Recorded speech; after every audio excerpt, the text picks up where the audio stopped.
This film is not good, but I freaking love this movie. Welcome back to my 2 cents. Today's review is the first installment in a little mini series I'm gonna make called Random Reviews. But in this series, I'm just gonna talk about random movies that I love, basically any movie that I can't make into a review series on its own. And the first ever installment in Random Reviews is going to be one of my favorite guilty pleasure movies ever. And that movie is called Tammy and the T-Rex, or Tammy and the Teenage T-Rex, depending on what version you see. So Tammy and the T-Rex was a horror comedy that was released back in 1994. And you may be wondering, why have I never heard of this movie? Well, if you see the title and you see the poster and you see the premise, then you'll see why. Now, some fun facts about Tammy and the T-Rex. One I already mentioned is how the film kind of has two titles. The one that it's widely known as, Tammy and the T-Rex, and the title they give in the film when the title screen comes up is Tammy and the Teenage T-Rex. I don't know why that is, but depending on the version of the physical copy that you find, it'll either say one of those two. And usually, when a movie can't really decide on its own title, it can seem pretty bad. And, well, it is, but come on.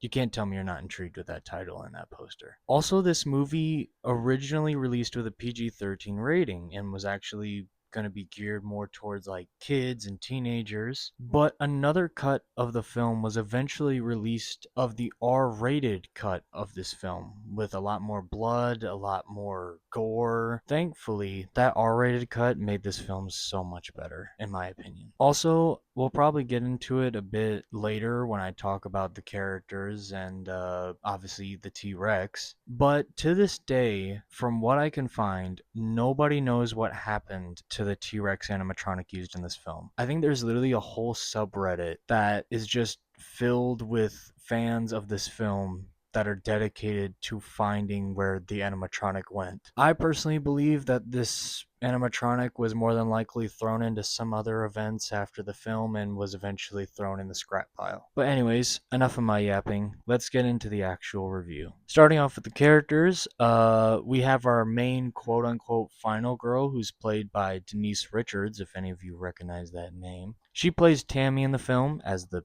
title suggests, and she's just a cheerleader at this local high school that ends up falling in love with our other main character, Michael, who is played by none other than Paul Walker. Yes, this is the one Paul Walker role I'm sure none of you know of. And for a role that I would expect honestly nothing from him, he does a pretty solid job as Michael, at least in his human form. He just plays it exactly how I would expect anyone to play that role. Like, it's such an over exaggerated version of a high school kid, and that kind of goes for just about all the characters in this movie, and I think that only makes the film funnier in my eyes. Anyways, let's talk about Denise Richards and Tammy. Tammy is interesting, to say the least. She can scream like a mofo. She is so bubbly, and weirdly enough, I feel like Denise Richards actually took this role kind of seriously. I had such a good time. It was such a great experience for me and worked with amazing people. And, I'm proud of all the work that I've done. Each job has gotten me to the next job. But from what I've heard, she actually had a pretty fun time on this movie and seemingly took it kind of seriously, which I can only respect her for. Let's also bring out the GOAT, my second favorite character in the film, and probably my favorite human character in the film, and that's Byron. Byron is this very stereotypical gay black man in this movie who is best friends with Tammy and Michael. And throughout the film, he is very supportive of Tammy. He's always got her back in any situation. And he's just a freaking G. His father is also coincidentally the sheriff of this town, which his name is Sheriff Black. Because of course. And he's another very funny element of the film. I just love the way he says, "Damn!" And after I looked up more on Byron's actor, apparently he didn't have a lot more roles after Tammy and the T-Rex, which honestly, he did not do bad in this character. I thought his acting was actually pretty solid for just a side character and is such a stereotype throughout the film. But I feel like they don't stereotype him in a way that's necessarily offensive. If anything, I'd say he's a good representation of that community. And he's one of the funniest parts of the movie, honestly. And now that I've kind of covered the main heroes of the film, let's talk about some of the villains of this story. So, the main villain of this whole story, I'm not bullshitting you, his name is Dr. Wachenstein. I watched the movie and I didn't even know that was his name. I just knew he was the evil doctor. And I don't know why, but to me, he kind of looked like Dick Miller a little bit. And if you don't know who Dick Miller is, he's kind of a legend in the horror community. And I love Dick, man. Rest in peace to him. But I had to like look it up and make sure that that was not Dick Miller, and it's not. It's Terry Kisser. I think that's his name. But again, for a very unserious role, he does phenomenal in this role, honestly. He's so cartoonishly evil, and I love it. But the Doctor character is just, he's an evil son of a bitch. He gets this animatronic T-Rex from I forgot where. I think he just was gifted it by somebody. And he immediately becomes obsessed with it. His whole thing is he just wants to give life to this animatronic T-Rex. So he has to go find a brain to put in the T-Rex. I can't make this shit up. I'll get more into it when we get to the story elements of the film, but that's what I mean by cartoonishly evil. And then we have his henchman, I guess. We have his tall woman assistant who's actually named Helga, and she's definitely Russian. Funny stereotype number two. And I have forgotten the names of his other two henchmen, but he has one like shorter assistant who's just an asshole throughout the film. And then there's like this Arnold Schwarzenegger looking dude that is just there to be big and strong looking. Legitimately, I don't think he does anything of value in this entire film besides get pizza. And honestly, this cast really comes together in just such a goofy and fun little way that I can't help but love. Like, yes, most of these performances are not great for even a film like this that's pretty like C tier at best, but I would say a good majority of them actually tried, which I totally respect, and I actually like a good amount of their performances. So ultimately, the characters here are totally a win. Now let's dive into the actual story of this weird movie. I briefly touched on it at the beginning, but I'll give more details to it now. So our story goes that Tammy is a cheerleader at her high school and has fallen in love with a boy named Michael, who I guess likes to eat flowers. But Tammy also has a very controlling and evil ex-boyfriend. So because of this, a fight breaks out between the two of them, and he threatens to kill Michael, which he does. And how these assholes kill Michael is in such a weird way to kill somebody. I forgot the name of Tammy's ex-boyfriend, but one night when Michael is going to meet up with Tammy, and Tammy's ex had a bunch of, I guess, his goons stake out her house to see what's going on. And once he finds out what's going on, he just barges into the house with her parents in the house and is just like, where is he? Where is he? You do this. You're mine. Don't you know you're mine?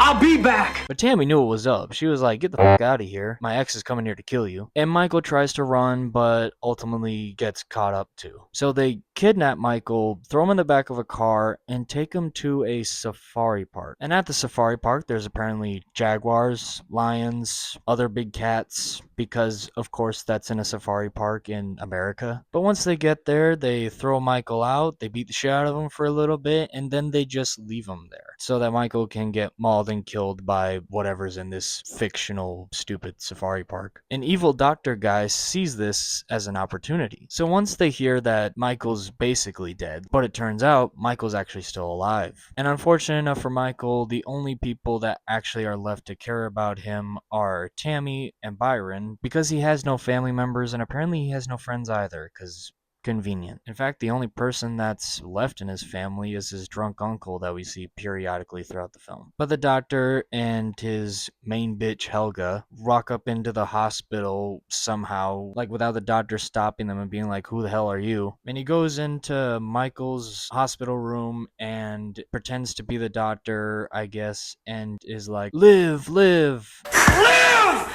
Live! Live! Well, that's it. with nobody there to stop them because apparently everybody fainted once they heard that Michael died. Then they just steal Michael's body. And when Michael tries to wake up, Helga knocks him out in one punch. And then once we get back to the lab, that's where the fun starts. Using a bunch of doctors' utensils and saws, they play around with Michael's body and honestly some pretty cool practical effects and cut open his brain. And of course, they take the brain and put in some device that they can use to put it into the T-Rex animatronic. And not long after doing this, our T-Rex wakes up. And this is where the real fun begins. Now, this T-Rex throughout the film is obviously the best part of the movie. It's what the title is all about. It's on the poster. It's what's doing all the killing. The effects on this thing do not age well at all, but I love it. Like, this T-Rex does things in this movie that would not make sense for an animatronic to do. Obviously, this whole movie doesn't make any goddamn sense. But there's one scene where they're having Michael's funeral, and Michael, the T-Rex, is watching this happen. And he starts to cry, which I don't know if there's some random animatronics and electricals going on in that animatronic. That shouldn't be happening. It almost feels like the movie forgets that the T-Rex in this movie is an animatronic. Because literally, after breaking out of the hideout, I guess, he goes over to use a payphone. And in this movie, you're just gonna have to forget all logic, okay? Yes, obviously, those T-Rex arms aren't reaching shit. But just believe for a second that somehow his hands can move and can reach out to reach a payphone. And Tammy's whole role throughout this entire movie is literally just to be sad that Michael's dead, but also to just be so confused yet so on board for everything that's going on pretty much. Like, come on, girl, do you really have to ask like 4 or 5 times if this T-Rex is Michael? Michael's brain? You have Michael's brain? You have Michael's brain? He eats a rose, for God's sake. But the story of this film, it's so dumb, but that's why I love it. It's on that perfect line for me, where the story is so bad that it's good. At least in my taste. In this instance, you have to have these actors play up these characters, because this story is so unbelievable, sounds so bad, that like all you can do is make the film so unbelievably goofy and make the characters seem so unrealistically evil or good or cartoonish that it just becomes fun. Now, before we get into the blood money segment of this review, I do want to briefly touch on the practical effects of this film. When one of the henchmen of Tammy's ex gets killed, Michael, or the T-Rex, kicks him like this and like cuts his whole chest open to reveal like his guts and all that, but you can very easily tell that the actor's just like holding like